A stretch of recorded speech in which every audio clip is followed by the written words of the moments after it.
Assalamualaikum warahmatullahi wabarakatuh. Alhamdulillah, hari ini bertemu dengan Ustazah Emil. Kita sudah masuk materi tema 3. Materi hari ini kita akan masuk ke materi interaksi. Pasti pengertian interaksi?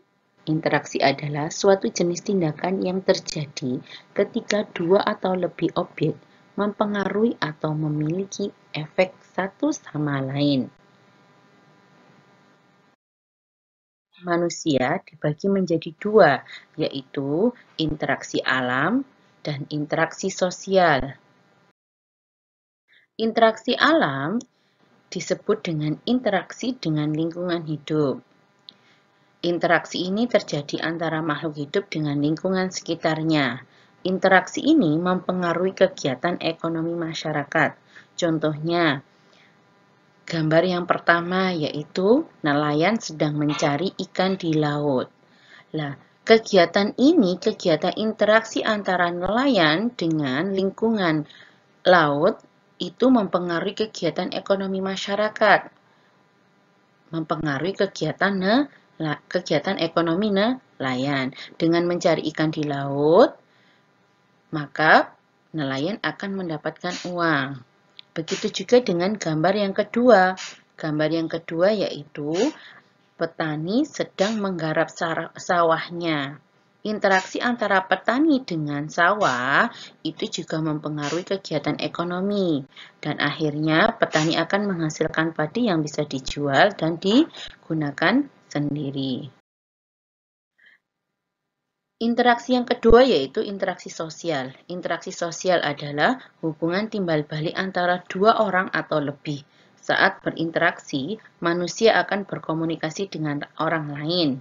Ketika kita membutuhkan orang lain, pasti kita juga akan melakukan interaksi atau bertanya dengan orang lain. Manusia tidak dapat memenuhi semua kebutuhan hidupnya sendiri. Artinya, manusia membutuhkan orang lain. Oleh karena itu, manusia harus menjalin interaksi sosial dengan orang lain. Syarat interaksi. Jadi, interaksi bisa berlangsung apabila 1. Terjadi hubungan timbal balik. 2. Saling mempengaruhi. Dua orang itu saling mempengaruhi, akhirnya terjadi interaksi. Kalau terjadi hubungan timbal balik, jadi antara dua orang yang saling membutuhkan. Misalnya, seorang murid membutuhkan guru, maka terjadi hubungan timbal balik. Guru akan mengajari murid dan murid akan menerima ilmu dari guru. Yang kedua, saling mempengaruhi. Antara guru dan murid itu saling mempengaruhi. Guru ketika menerangkan kepada murid, murid akan mendapatkan ilmu yang diberikan oleh guru. Jenis interaksi sosial yang pertama, interaksi sosial antar individu, di mana interaksi sosial ini antara dua orang. Contohnya, dokter mengobati pasien yang berobat. Begitu juga seperti kita membutuhkan tukang jahit sepatu. Maka, interaksi terjadi antara kita atau ustazah dengan tukang jahit sepatu. Itu adalah contoh interaksi antar dua individu. Sekarang, interaksi dengan kelompok. Individu dengan kelompok. Interaksi ini terjadi antara seseorang dengan kelompok. Contohnya, Ustazah Emil mengajar di dalam kelas. Maka, Ustazah Emil berinteraksi dengan kelompok atau siswa yang ada di dalam kelas. Begitu juga contohnya, siswa membaca puisi di depan teman-temannya. Ya, siswa itu individu dengan teman-temannya, yaitu kelompok. Yang ketiga yaitu interaksi yang ketiga, interaksi sosial kelompok dengan kelompok. Interaksi antar dua kelompok, contohnya lomba tarik tambang antar dua tim atau lomba sepak bola antar dua tim. Ini adalah contoh gambar Jenis interaksi. Ya, kita bisa mengamati yang pertama jenis interaksi individu dengan individu, teman satu dengan teman yang lain lagi belajar berdua. Yang kedua interaksi individu dengan kelompok, guru mengajar di depan kelas, dan interaksi kelompok dengan kelompok, tim sepak bola dengan tim sepak bolanya. Kalian bisa coba berikan contoh jenis interaksi yang ada di lingkungan kalian. Manfaat interaksi sosial yang pertama yaitu dapat memenuhi kebutuhan hidup. Yang kedua, menjaga persatuan. Ketiga, melahirkan kebudayaan baru. Dan yang keempat yaitu mampu memberikan sikap kepedulian antar sesama. Bentuk interaksi sosial. Yang pertama, interaksi di lingkungan keluarga. Interaksi ini di lingkungan keluarga adalah lingkungan di mana kita pertama melakukan interaksi atau hubungan sesama di dalam anggota keluarga. Interaksi ini dapat kita contohkan atau dapat kita tumbuhkan dengan cara menonton TV bareng dengan anggota keluarga. Walaupun kita di dalam rumah kita memiliki beberapa TV, alangkah baiknya kita menonton bareng bersama dengan satu keluarga. Jadi kita bisa melakukan interaksi atau lebih mengakrabkan diri kepada seluruh anggota keluarga.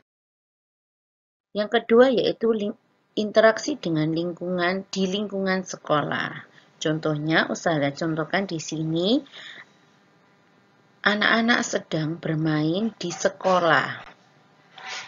Interaksi di lingkungan sekolah ini sangat bermanfaat.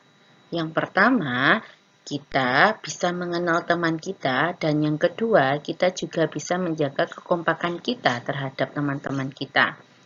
Alangkah baiknya ketika bermain tidak menyendiri di kelas. Jadi kita bisa bermain bersama teman-teman. Yang ketiga yaitu interaksi di lingkungan masyarakat. Ustazah contohkan di sini gambarnya beberapa masyarakat sedang melaksanakan kerja bakti membersihkan musola, di mana musola adalah tempat beribadah untuk semua anggota masyarakat. Jadi kita alangkah baiknya kita melaksanakan interaksi ini dengan bersama-sama dengan seluruh anggota masyarakat. Interaksi sosial dalam berbagai manusia melakukan interaksi sosial dalam berbagai bidang. Yang pertama, interaksi dalam bidang sosial budaya. Yang kedua, interaksi dalam bidang pendidikan. Dan yang ketiga, interaksi dalam bidang ekonomi.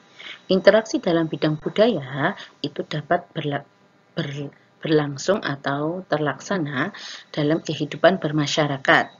Kita dalam kehidupan bermasyarakat pasti akan beradaptasi dengan lingkungan agar keberadaan kita dapat diterima oleh masyarakat. Adaptasi itu meliputi perilaku, aturan, norma, dan adat istiadat yang berlaku di lingkungan atau di wilayah masyarakat tersebut. Interaksi dalam bidang pendidikan, interaksi ini dalam bidang pendidikan agar proses belajar mengajar dapat berjalan dengan baik. Contohnya, siswa mendengarkan pelajaran guru. Yang ketiga yaitu interaksi dalam bidang ekonomi meliputi barang dan jasa. Jika suatu daerah tidak dapat mencukupi kebutuhan, maka masyarakat tersebut akan berinteraksi dengan daerah lain untuk memenuhi kebutuhan tersebut dalam proses jual beli.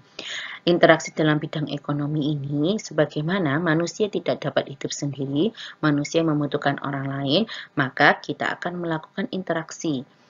Daerah pesisir pantai menghasilkan ikan, sedangkan daerah pegunungan menghasilkan sayuran atau tanaman. Maka interaksi ini akan terjadi karena saling membutuhkan. Daerah pesisir pantai membutuhkan tanaman atau sayuran yang dihasilkan di daerah pegunungan. Begitu juga sebaliknya, daerah pegunungan membutuhkan ikan yang dihasilkan dari daerah pesisir pantai.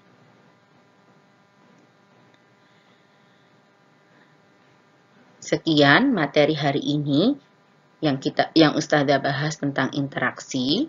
Coba setelah ini mari kita coba belajar, dikerjakan latihan akhir materi interaksi hari ini. Sekian dari Ustazah. Assalamualaikum warahmatullahi wabarakatuh.